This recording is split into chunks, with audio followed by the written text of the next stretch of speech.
বাজ পাখিকে পক্ষীরাজ বলা হয়। বাজের আয়ু হলো মোটামুটি 70 বছর।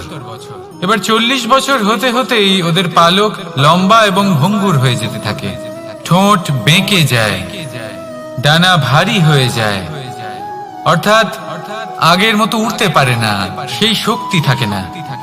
এবার সেই বাজ কি করবে? বাজ সব থেকে কঠিন নির্বাচন করে, নির্বাচন নিজের পুনর্স্থাপনা। সর্বপ্রথম একটা বিশাল পর্বতে যায়, একান্তে নিজের এক বাসস্থান তৈরি করে, আর তারপরে পাথরের সাথে নিজের ঠোঁট বারবার আঘাত করতে করতে সেই ঠোঁট ভেঙে ফেলে। তারপরে সে অপেক্ষা করে সেই ঠোঁট পুনর্নির্মাণ হওয়ার। তারপর সেটাই করে নিজের পালকের সাথে। তারপরে নিজের ডানা থেকে এক এক করে ভারী পালকগুলো ছিঁড়ে ফেলে দেয়। আর তারপর 150 দিনের এই যন্ত্রণা সহ্য করার পরে ও ফিরে পায় নিজের উড়বার অনন্য ক্ষমতা, সেই শক্তি। আর তারপরে ও জীবনের পরবর্তী 30 বছর বাঁচে। কি বুঝলেন আপনি? যদি ইচ্ছে শক্তি থাকে তাহলে একজন দুর্বলও শক্তিশালী হতে পারে। আপনিও এটাই করুন, নিজের অতীতের যন্ত্রণার বোঝাগুলিকে ত্যাগ করুন আর কল্পনার খোলা আকাশে উন্মুক্ত হয়ে উড়ে বেড়ান। নিজের পুনর্স্থাপনা করুন, তবেই সর্বশ্রেষ্ঠ হতে পারবেন। আর মনে রাখবেন, এই ছোট ছোট পদক্ষেপই বড় বড় শিখরে পৌঁছে দিতে পারে। তাহলে আসুন আর আমার সাথে ভালোবেসে বলুন, রাধা রাধা। আপনি কি কখনো জলকে নিজের মুঠোতে ধরে রাখার চেষ্টা করেছেন? চলুন আজ করা যাক।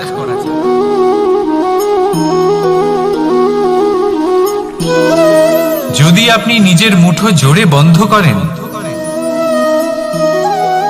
জল ধরে রাখতে পারবেন না। যদি আপনি তাকে এমনি বইতে দেন, তাহলে ও নিজের পথ নিজেই করে নেবে আর আপনার হাতেও থেকে যাবে। আমাদের জীবনও হলো কিছুটা এরকম, জলের মতো। নিজের পথ নিজেই করে নেয় এই জীবন। প্রত্যেক সমস্যার সমাধান নিজেই করে নেয় এই জীবন। তাই জীবনে যখন কোনো পরিস্থিতি আমাদের প্রতিকূল হয়ে থাকে, কিছুই হয়তো আমরা বুঝতে পারছি না, কিছুই যখন বসে থাকে না, তখন আমরা হতাশ হয়ে পড়ি, নিরাশ হয়ে পড়ি। আর এটাই করা উচিত নয়। শান্ত মনে দেখতে হবে যে এই জীবনে আসলে কি ঘটে চলেছে। কষ্ট সবাই ভোগ করেন। কষ্ট পেলে কেউ রেগে যান, রেগে গিয়ে পরাক্রম দেখান। এটাই তো করা উচিত নয়। শান্ত মনে সেটাই করতে হবে যা জীবন আমাদের শেখাতে চাইছে। জীবন আমাদের সব শিখিয়ে দেবে, শুধু মনে রাখবেন কখন প্রয়াস করতে হবে আর কখন আমাদের প্রতীক্ষা করতে হবে, সেটা আগে আপনাকে বুঝতে হবে।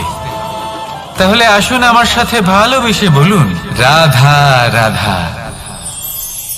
বল, শক্তি, পরাক্রম এই সংসারের বিকাশের মূল। কিন্তু কখনো ভেবেছেন যে প্রকৃতি আমাদের এই বল, শক্তি, পরাক্রম কেন দিয়েছেন? যাতে আমরা জীবনে কারোর উদ্ধার করতে পারি, কাউকে সাহায্য করতে পারি, কারোর জন্য ভালো কিছু করতে পারি, কোনো গরিব অসহায় মানুষের জন্য কিছু করতে পারি। এই বল, এই শক্তির সদ্ব্যবহার করতে পারি।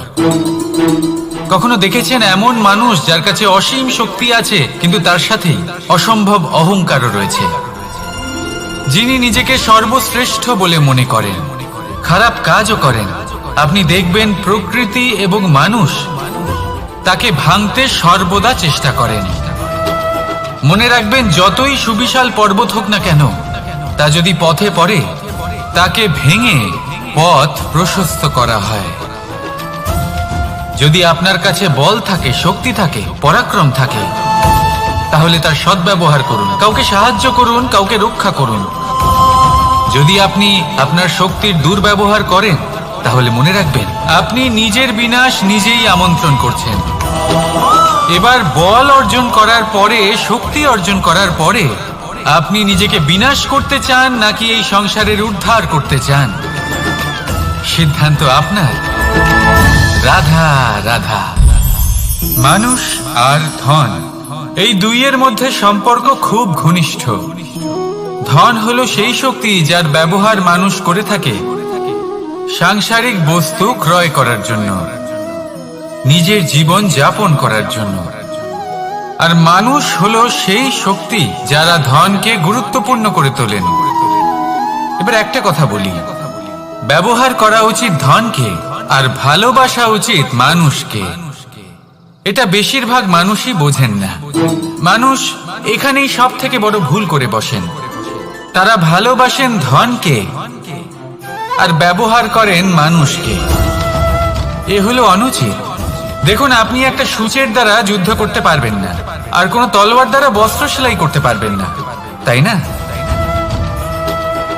কোনটা কিসের জন্য হয় সেটা বোঝা অত্যন্ত জরুরি। আপনিও সঠিক দিকে অগ্রসর হন। মানুষকে ভালোবাসুন আর ধনকে ব্যবহার করুন। যদি আপনি মানুষকে ব্যবহার করেন তাহলে আপনি ভালোবেসে ফেলবেন ধনকে, আর এই ভালোবাসা ধীরে ধীরে পরিণত হবে লোভে, আর ধীরে ধীরে এটা আপনাকে বিনাশ করে দেবে। তাহলে সমস্ত মানুষকে ভালোবাসুন আর এইভাবে ভালোবেসে বলুন, রাধা রাধা। সাফল্য কে না চান? সাফল্য লাভ করার, শিখরে পৌঁছানোর আলাদাই একটা আনন্দ রয়েছে। আর আপনজনদেরও কে না চান? প্রত্যেক মানুষ চান যেন জীবনে তার কোনো আপনজন থাকে, যারা সবসময় তাদের সাথে থাকবে। কারণ আপনজনের সাথেই তো সাফল্যের আনন্দ সব থেকে বেশি পাওয়া যায়। কিন্তু আসলে কি হয়, অনেক সময় সাফল্যের খোঁজে সেই পথে চলতে চলতে আমরা আপনদের থেকে দূরে চলে যাই। না চাইতেও দূরে চলে যেতে হয়, ওনাদের সাথে সময় কাটাতে পারি না। আর আমরা ভুলে যাই যে সাফল্যের আসল আনন্দ আপনজনদের সাথেই পাওয়া যায়। সফল হওয়ার পরে আপনদের সাথে দেখা হলে তাদের চোখে আমাদের জন্য যে আবেগ থাকে, যে সম্মান, যে প্রেম থাকে, সেটাই হলো আসল পুরস্কার। আমরা সেই কথা ভুলে যাই এবং একা হয়ে পড়ি। বেশিরভাগ সময় এটাই হয়। বেশিরভাগ সময় সফল মানুষগুলি একা হয়ে যান। এবার আপনি কি চান? আপনি অসফল হয়ে দিনগুলি একাকিত্বে কাটাতে চান, নাকি সফল হয়ে আপনজনদের সাথে আনন্দে থাকতে চান? সেই সিদ্ধান্ত আপনার। সাফল্যের পেছনে ছুটুন, নিজেকে উজাড় করে দিন, কিন্তু আপনজনদের সঙ্গ ত্যাগ করবেন না।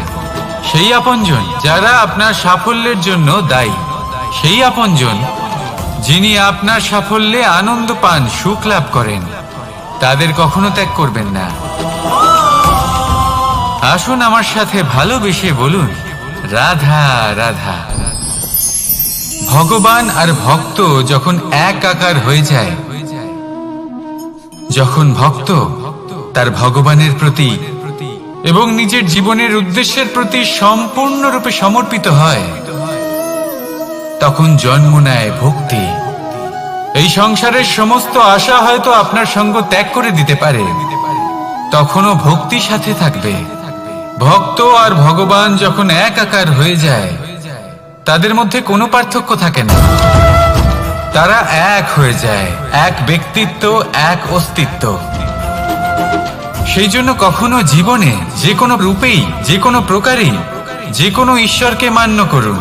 মনের মধ্যে শ্রদ্ধা ভাব জাগ্রত করুন, মনে ভক্তি ভাব জাগ্রত করুন।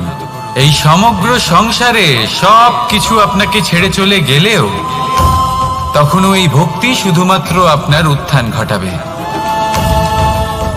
তাই মনে ভক্তি জাগ্রত করুন আর আমার সাথে ভালোবেসে বলুন, রাধা রাধা। শব্দই হলো শূন্য, শব্দই হলো আরম্ভ, শব্দই হলো অন্ত, শব্দই হলো অমর, শব্দই হলো ব্রহ্ম। এই শব্দ হলো অত্যন্ত বিশেষ। কেউ কাঁদলে তাকে হাসিয়ে তোলে, কেউ হাসলে তাকে কাঁদিয়ে দেয়। কারোর মনে উদ্দীপনা জাগিয়ে তুলতে পারে, আবার কারোর মনে কাঁটা হয়ে বিঁধে থাকতে পারে। একটা অত্যন্ত গুরুত্বপূর্ণ কথা যা বোঝা অত্যন্ত আবশ্যক। আপনার মন, আপনার হৃদয় যতই শুদ্ধ হোক না কেন, যতই পবিত্র হোক না কেন, আপনার দৃষ্টিভঙ্গি যতই স্পষ্ট হোক না কেন, যদি আপনার কথা পবিত্র না হয়, যদি আপনার শব্দ শুদ্ধ না হয়, তাহলে তা আপনাকে আপনার কর্মফল ভোগ করতে বাধ্য করবেই। একটা সহজ উদাহরণ দিই, আপনার জীবনে এমন কেউ অবশ্যই থাকবেন যাকে আপনি পছন্দ করেন না, যিনি হয়তো অধর্মী মানুষ, যিনি হয়তো দুর্বুদ্ধি সম্পন্ন মানুষ, কিন্তু তার জন্য অপশব্দ প্রয়োগ করলে তার মধ্যে কোনো পরিবর্তন আসবে না, তার মানসিকতা বদলাবে না, শুধু মনে প্রতিশোধ স্পৃহা জেগে উঠবে, মনে হিংসা জাগবে, আর কিচ্ছু না। সেই জন্য নিজের শব্দকে নিয়ন্ত্রণ করুন, নিজের কথা সংযত করুন। শ্রেষ্ঠ থেকে শ্রেষ্ঠতর মানুষকেও সাবধানী হতে হয়, কারণ যদি এই শব্দের প্রয়োগ সঠিক না হয়, তাহলে আজীবন মানুষকে নির্বাক হয়ে থাকতে হতে পারে। তাহলে নিজের শব্দ নিয়ন্ত্রিত রাখুন, নিজের কথাকে শুভ করুন, এতে প্রেমবোধ জাগিয়ে তুলুন, আর সেই প্রেমবোধ নিয়েই বলুন রাধা রাধা। বরদান এবং অভিশাপ, এই দুই হলো একই মুদ্রার দুটি পিঠ। এই বরদান আমরা অনেক কারণে পেতে পারি, কখনো নিজের পরিশ্রমের কারণে, কখনো নিজের তপস্যার কারণে, কখনো আমাদের পূর্বপুরুষদের কর্ম ও তপস্যার কারণে। কিন্তু এই বরদান কতক্ষণ বরদান থাকবে তা আমরা নিশ্চিত করতে পারি না, তা সুনিশ্চিত করে শুধুমাত্র আমাদের কর্ম। যদি আপনাকে উদাহরণ দিই, আপনি রেশমের কীট দেখেছেন? ও বরদান পেয়েছে যে ও নিজের সুরক্ষার জন্য খোলস বানাতে পারে। এবারও তাতে এত মত্ত হয়ে যায় যে এমন এক আবরণ বানিয়ে ফেলে যাতে সে নিজেই আবদ্ধ হয়ে চাপা পড়ে মরে যায়। এটার তাৎপর্য কি? তাৎপর্য খুবই সরল। গর্ব করা খুবই ভালো, কিন্তু অহংকার করা কখনোই উচিত নয়। যদি অহংকার মনের মধ্যে প্রবেশ করে, তাহলে এই বরদান অভিশাপে পরিণত হতে সময় লাগে না। আর যদি কর্মশ্রেষ্ঠ হয়, তাহলে অভিশাপ বরদানে পরিণত হয়। তাহলে আসুন শ্রেষ্ঠ কর্ম করুন, আর আমার সাথে ভালোবেসে বলুন রাধা রাধা।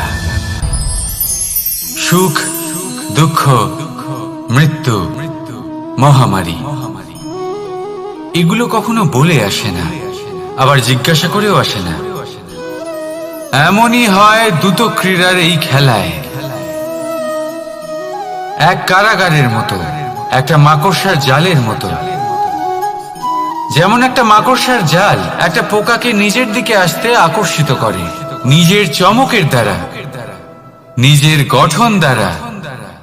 সেরকমই দ্রুত ক্রীড়ার এই খেলা মানুষকে নিজের দিকে আসতে প্ররোচিত করে। শেষে গিয়ে মানুষ আটকা পড়ে। পার্থক্য শুধু এটাই, যখন এক পোকা এই জালে জড়িয়ে পড়ে, তখন সে তার প্রাণ হারায়। মানুষ যখন এই দ্রুত ক্রীড়ায় আকর্ষিত হয়, সে নিজের মান, নিজের ধন সবকিছু হারায়, নিজের বিবেক হারিয়ে ফেলে। কিন্তু আপনি আপনার বিবেক কখনোই হারাবেন না। যদি আপনার মনে লোভ চলে আসে, আপনি লোভী হয়ে ওঠেন। যদি আপনি দ্রুত ক্রীড়ার এই খেলায় আটকা পড়েন, তাহলে মনে রাখবেন, এই খেলা থেকে ফিরে আসা প্রায় অসম্ভবই বলা যায়। নিজের বিবেক কখনো হারাতে দেবেন না, কারণ বিনাশ আসার প্রথম লক্ষণ হলো বিবেকের বোধ চলে যাওয়া। এই প্ররোচনায় কখনো পা দেবেন না। আর আমার সাথে ভালোবেসে বলুন রাধা রাধা। বিজয়, বিজয় লাভের জন্য মানুষ কি না করে থাকে, যে কোনো সম্ভাব্য প্রচেষ্টা করে। কিন্তু নিজের বিজয় লাভের জন্য বাজিতে যা ইচ্ছে তাই রেখে দেওয়া কি উচিত কাজ? কখনোই নয়। নিজের হারানো সম্মান, নিজের হারানো সম্পত্তি, নিজের হারানো অধিকার ফিরে পাওয়ার শুধু একটাই পথ রয়েছে, আর তা হলো পুরুষার্থ, দ্রুত ক্রীড়া নয়। যে মানুষ নিজেই হেরে গেছে, নিজেই নিজের জয়লাভ করার জন্য অন্য কাউকে কিভাবে বাজিতে রাখতে পারে? এ হলো সম্পূর্ণরূপে অনুচিত। অনেক সময় অনেক ধন লাভ করার জন্য, অনেক সম্পত্তি লাভ করার জন্য আমরা নিজের আসল ধন, আমাদের আপনজন, তাদেরকে হারিয়ে ফেলতেও প্রস্তুত হয়ে যাই। এটা একেবারেই উচিত নয়। যত বড়ই সংকট আসুক না কেন, আমাদের আপনজনদের আমাদের সাথেই রাখা উচিত। নিজের বিজয়ের জন্য ওনাদের বাজি রাখা ঠিক নয়। এই ভুল কেউ একজন করেছেন, আপনি তা ভুলেও করবেন না। রাধা রাধা। নারী জন্মসূত্রে কারোর কন্যা, ধর্মসূত্রে কারোর পত্নী, আর কর্মসূত্রে কারোর মা। আমাদের মনে এই ছবি আঁকা রয়েছে একজন নারীকে নিয়ে, তাই না? একটা অতুলনীয় ভূমিকা রয়েছে নারীদের আমাদের জীবনে, আর নারী ছাড়া আমরা কিছুই নই। কিন্তু অধিকার, সেখানে আমরা একটা ভুল করে বসি।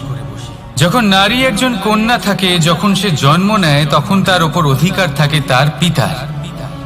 আর তারপর যখন বিয়ে হয়ে যায়, তখন তার অস্তিত্বের ওপর অধিকার থাকে তার স্বামী। আর যখন তিনি মা হন, তখন নিজেই তিনি জীবনের সমস্ত অধিকার দিয়ে দেন তার সন্তানকে। কিন্তু আমরা কি কখনো এটা ভেবেছি এই জীবন হলো তার নিজের? যে নারী সবার কল্যাণ করছেন, তার জীবনের অধিকারও তার কাছেই থাকা উচিত, তাই না? তার নিজের জীবনের সিদ্ধান্ত সে নিজেই নিতে পারেন, নিজেই নিজের ভাগ্যের রচয়িতা হতে পারেন। আর এর জন্য আমাদের নিজেদের পাল্টাতে হবে, দৃষ্টিভঙ্গি পাল্টাতে হবে। কারণ এই ধারণা সেটা আজ বা কালকের ব্যাপার নয়, এটা ঘটে চলেছে বহু বছর ধরে আর চলতেই থাকবে যদি আমরা এটা না বদলাই। আর এটা তখনই সম্ভব হবে যখন আমরা নিজেদের মধ্যে পরিবর্তন আনব। তাই আজকের পর থেকে, এই মুহূর্ত থেকে, কোনো নারীর ওপর অকারণ অধিকার স্থাপনের আগে সহস্রবার ভেবে দেখবেন। কারণ যখন নারী নিজের অধিকার কেড়ে নিতে বাধ্য হবেন, তখন শুধু এবং শুধুমাত্র বিনাশই ঘটবে।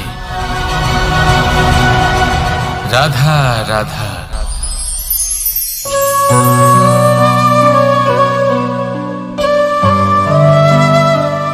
নারী, পুরুষরা যাকে নাম দিয়েছেন ত্রিয়া, কেন দিয়েছেন, কে দিয়েছেন, কেউ তা জানে না। কথায় আছে, পুরুষরা ভাবেন যে ত্রিয়া, ভাবেন একরকম, বলেন অন্য কিছু, আর করেন অন্য কিছুই। কিন্তু সত্যিটা কি এটাই? আসল সত্যি হলো এটাই যে ত্রিয়া হলো সেই চরিত্রহীন পুরুষ, আর কেউ নয়। সেই পুরুষ যারা নারীকে বলেন যে আপনি হলেন মা, আপনি হলেন দেবী, আপনি হলেন বোন। আর ভাবেন কি? ভাবেন যে এই নারী হলো আমাদের পায়ের ধুলো, আর কিচ্ছু নয়। আর কি করেন? ওনাদের মাথায়, ওনাদের খোপায় মালা পরিয়ে দিয়ে ভাবেন যে ওনারা হলেন তাদের পায়ের ধুলোর সমান। একজন নারীর সম্মান ভঙ্গ করেন, তাদের দাসী মনে করেন। ভুলবেন না, যত্র নারীয়াস্ত পূজ্যন্তে রমন্তে তত্র দেবতা। অর্থাৎ যেখানে নারীকে পুজো করা হয়, সেখানে ঈশ্বর বাস করেন। আর যেখানে নারীকে অপমান করা হয়, সেখানে ঈশ্বর এবং ভাগ্য এই দুই রুষ্ট হয়। মনে রাখবেন, যদি নারী কল্যাণকারী হতে পারেন, তাহলে নারী মহাচণ্ডী রূপও ধারণ করতে পারেন। যদি একজন নারী মাতা হয়ে জন্মদান করতে পারেন, তাহলে নারী মৃত্যু হয়ে বিনাশও করতে পারেন। যেখানে নারী অপমানিত হবেন, সেখানে মহান ভারতও মহাভারতের পথে অগ্রসর হতে পারে।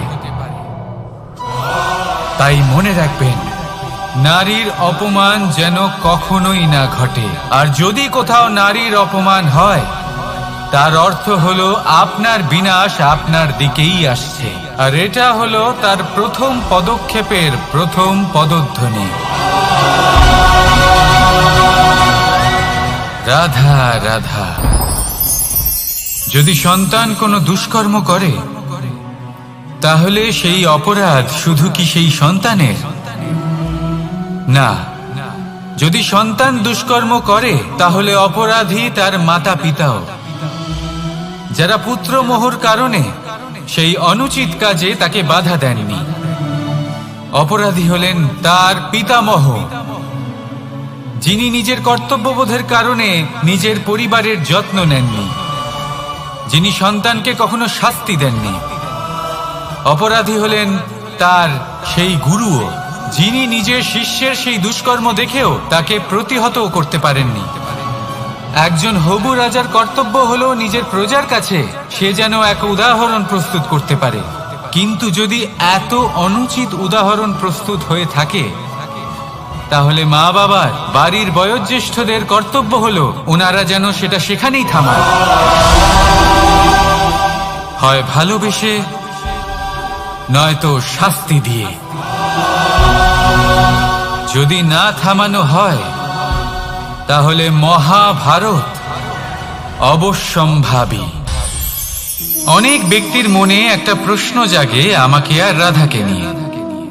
বলেন যে না আমি আর রাধা একসাথে থাকি, না আমাদের বিয়ে হয়েছে, আমি এখানে দ্বারকাতে ও ওখানে বর্ষণাতে, তাও এত ভালোবাসা কি করে? এ কেমন সম্পর্ক? আমি তাদের একটা সহজ কথা বলতে চাই। আপনি কখনো আয়নার দিকে দেখেছেন? নিজের দুই চোখের দিকে তাকিয়ে জিজ্ঞাসা করুন, এই দুই চোখ একসাথে কেন বন্ধ হয়, একসাথে কেন খোলে, একসাথে কেন ঘুমোয়, একসাথে কেন কাঁদে? আজীবন কোনো এক মানুষের সাথে সম্পর্ক রাখা অবশ্যই সম্ভব, তাদের সাথে দেখা না করে।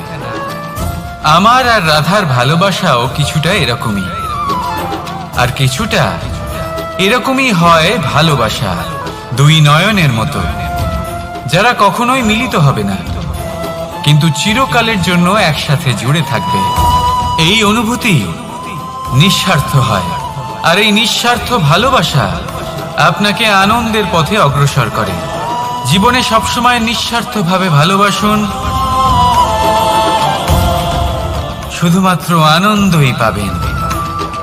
তাহলে আসুন আমার সাথে নিঃস্বার্থভাবে ভালোবেসে বলুন, রাধা রাধা। মানুষ, কোন ব্যক্তির নির্মাণ হয় কিভাবে?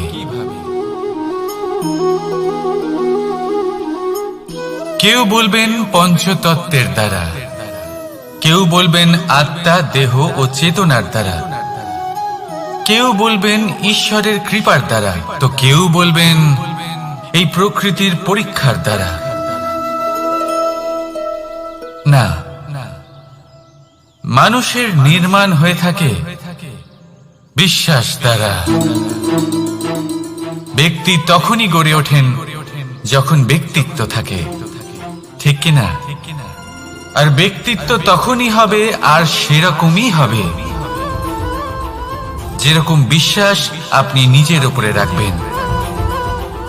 যদি আপনি মনে করেন আপনি বিষের ন্যায় হবেন তাহলে আপনি বিষাক্তই হবেন। যদি আপনি এটা মনে করেন যে আপনি অমৃতের ন্যায় হবেন তাহলে আপনি অমরই হয়ে যাবেন। যদি আপনি নিজের উপরে বিশ্বাস রাখেন যে আপনি সংসারের সব থেকে উঁচু পর্বতের শিখরে পৌঁছতে পারবেন তাহলে আপনি অবশ্যই পৌঁছবেন। যদি আপনার এরকম মনে হয় যে আপনি এরকম কখনো করতে পারবেন না তাহলে এরকম কখনোই হবে না। ভেবে দেখবেন, বিশ্বাসের মধ্যেই বিশ্ব বাস করে থাকে, তো আপনার অস্তিত্ব কেন করবে না? যেমন বিশ্বাস আপনি নিজের উপরে রাখবেন তেমনই আপনি হয়ে উঠবেন। সেই জন্য নিজের উপরে বিশ্বাস রাখুন, আর হ্যাঁ, ভালোবেসে বলুন রাধা রাধা। শত্রুতা, একজন মানুষ অন্য মানুষের সাথে শত্রুতা করে বসেন। দুজন ঘনিষ্ঠ বন্ধু, এমনও এক সময় আসতে পারে যখন এনারা একে অপরের শত্রু হয়ে ওঠেন। এর অনেকগুলো কারণ হতে পারে। কিন্তু মূল কারণ হলো আলোচনা। আগে হ্যাঁ, আপনি যদি কারোর বিষয়ে আলোচনা করেন তাহলে সে আপনার শত্রু হয়ে যেতে পারে। এবার মনে একটা প্রশ্ন আসতে পারে যে এটা কিভাবে সম্ভব হতে পারে? আলোচনা এটা তো অত্যন্ত জরুরি। যদি আমি নিজের বন্ধুর খারাপ কাজের বিষয়ে আলোচনাই না করি তাহলে সে শুধরবে কি করে? এ কথা সত্যি যে আলোচনা আবশ্যক, কিন্তু তার থেকেও বেশি গুরুত্বপূর্ণ এবং আবশ্যক হলো আপনার এই সিদ্ধান্ত এটাই যে আপনার এই আলোচনা কোন স্থানে করবেন। যদি এটা সবার সামনে করবেন ভাবেন, তাহলে তা অপমানও হয়ে যেতে পারে। যদি এটা আলাদাভাবে করেন তাহলে তা পরামর্শ হয়ে যায়। অপমান কেউ স্বীকার করতে পারেন না, কিন্তু পরামর্শ সকলের ভালো লাগে। তাহলে যদি আপন কারোর জন্য ভালো কিছু চান, কাউকে শুধরে দিতে চান, আর আপনার মনে হয় আলোচনা আবশ্যক, তাহলে সর্বপ্রথম সময়, পরিস্থিতি আর স্থানের কথা মনে রাখবেন, নয়তো এই আলোচনা আপনাকে খুব ভোগাতে পারে। তাহলে আসুন আমার সাথে ভালোবেসে বলুন, রাধা রাধা। আপনার জীবনেও কি সমস্যা রয়েছে? অবশ্যই থাকবে। প্রত্যেকের জীবনেই সমস্যা থাকে। প্রত্যেক মানুষ জিজ্ঞাসাও করেন যে এই সমস্যা আসলে কি আর কেন আসে জীবনে। আপনাকে একটা কথা বলে দিই যে সমস্যা আসলে সেটা নয় যা আপনার পথে বাধা সৃষ্টি করে, বরং সমস্যা হলো সেটাই যেটা আপনি তখন দেখতে পান যখন আপনার একাগ্রতা আপনার পথ থেকে, আপনার লক্ষ্য থেকে সরে যেতে থাকে। আর এই সমস্যাগুলি দূর করার জন্য, এর সমাধান করার জন্য একটাই পথ আছে, নিজের সমস্ত ভাবনা আরো একবার একাগ্র করুন নিজের পথের দিকে, নিজের লক্ষ্যের দিকে। আপনার সমস্ত ভাবনা যদি কেন্দ্রীভূত হয় নিজের লক্ষ্যে, তাহলে এই সমস্যা দূরে থাকবে। যদি এরকম না হয়, যদি আপনার মন একটু অন্যদিকে চলে যায়, তাহলে এই সমস্ত সমস্যা আবার সামনে চলে আসে আর বাড়তেও থাকে। দেখুন, যেখানে আপনার লক্ষ্য রয়েছে, বাণ যদি সেখানেই চালাতে হয়, তাহলে দৃষ্টি তো সেদিকেই রাখতে হবে।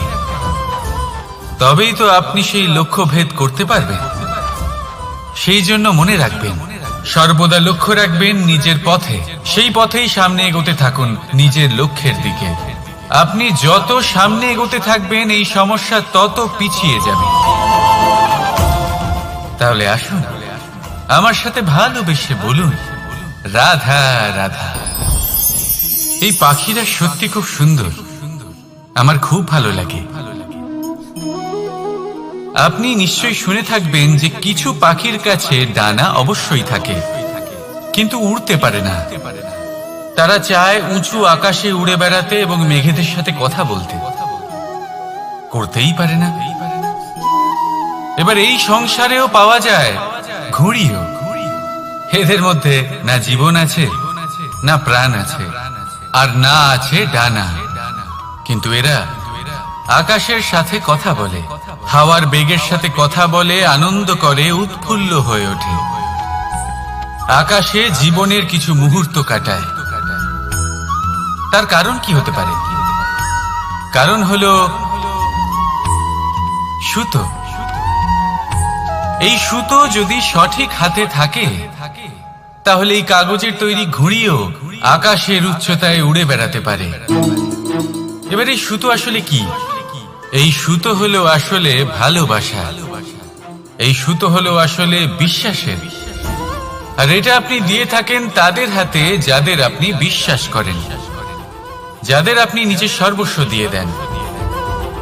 ভেবে দেখুন, এই ভালোবাসা আর বিশ্বাসের সুতো আপনি যদি সঠিক মানুষের হাতে দিয়ে দেন, তাহলে আপনি অনেক উচ্চতায় উঠতে পারবেন, আকাশের উচ্চতায় উড়ে বেড়াতে পারবেন, মেঘের সাথে কথা বলতে পারবেন, পাখিদের মতো উঠতে পারবেন, যা ইচ্ছে তাই করতে পারবেন। শুধু এই মানুষ সঠিক হতে হবে, এমন একজন মানুষ যার মনে আপনার জন্য ভালোবাসা রয়েছে, এমন এক মানুষ যার মনে কোনো স্বার্থ নেই, যিনি পরোপকারী, এমন একজন ব্যক্তি যিনি আপনার অস্তিত্বকে বাইরে নিয়ে আসতে পারবেন, তাকে উজ্জ্বল করে তুলবেন। তাহলে ভালোবাসুন, আনন্দ করতে থাকুন, আর এই আনন্দ সহকারে বলুন রাধা রাধা। আমরা সকলে এমন ব্যক্তির সাথে থাকতে চাই যারা খুব মিষ্টি কথা বলেন, যাদের ব্যবহার আমাদের ভালো লাগে, যারা দেখতে সুন্দর হন, যাদের আমরা পছন্দ করি। আর সব সময় এমন ব্যক্তির থেকে দূরে থাকতে চেষ্টা করি যাদেরকে আমরা পছন্দ করি না, যাদের কথা আমাদের খারাপ লাগে, যাদের কথা একটু কঠোর হয়। আমরা সব সময় চেষ্টা করি এদের থেকে দূরে থাকার, ঠিক কিনা? কিন্তু যদি বাস্তবটা দেখি, তাহলে এই কঠোরতা জীবনে শান্তির প্রলেপ দেয়। ওষুধও একটু কড়াই হয়, কিন্তু এ কি করে? আমাদের সুস্থ করে তোলে। ঠিক সেইভাবেই ভালোবাসার এই অধ্যায় একটু কঠিন, একটু কড়াও মনে হতে পারে, কিন্তু এর ফল সবসময় আপনাদের স্বাস্থ্যের পক্ষে ভালোই হয়।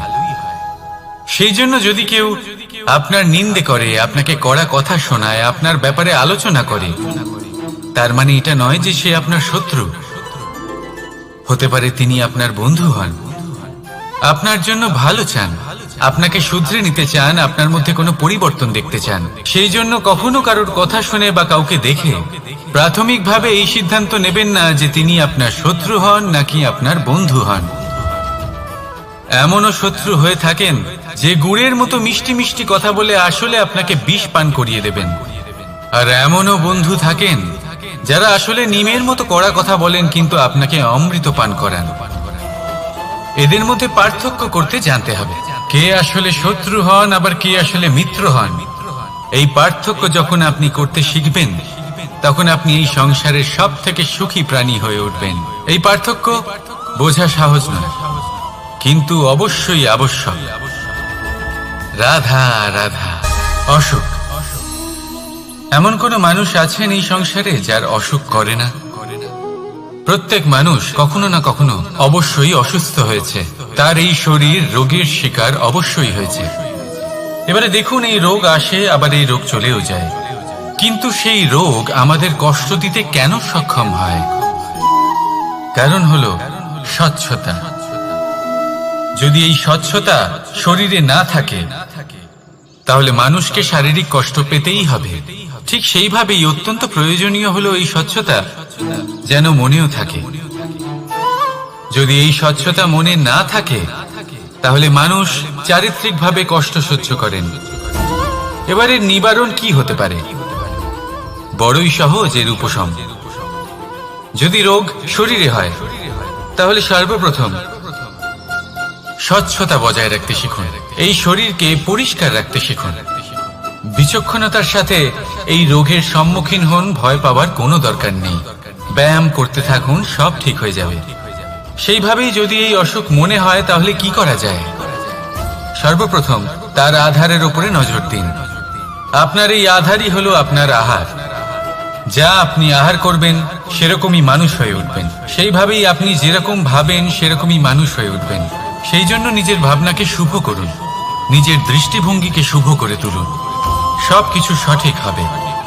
আপনার আমার সবার মধ্যেই এক রাক্ষস বাস করে, তার সম্মুখীন হন, তাকে পরাস্ত করুন। তাহলে এই রোগ সে শরীরেই হোক বা মনের মধ্যে, যদি সঠিক সময় তাকে আটকানো না যায়, তাহলে যে কোনো সময় তা মহামারীর রূপ ধারণ করবে। সেই জন্য সাবধানে থাকুন, সুস্থ থাকুন। তাহলে আসুন আমার সাথে ভালোবেসে বলুন রাধা রাধা।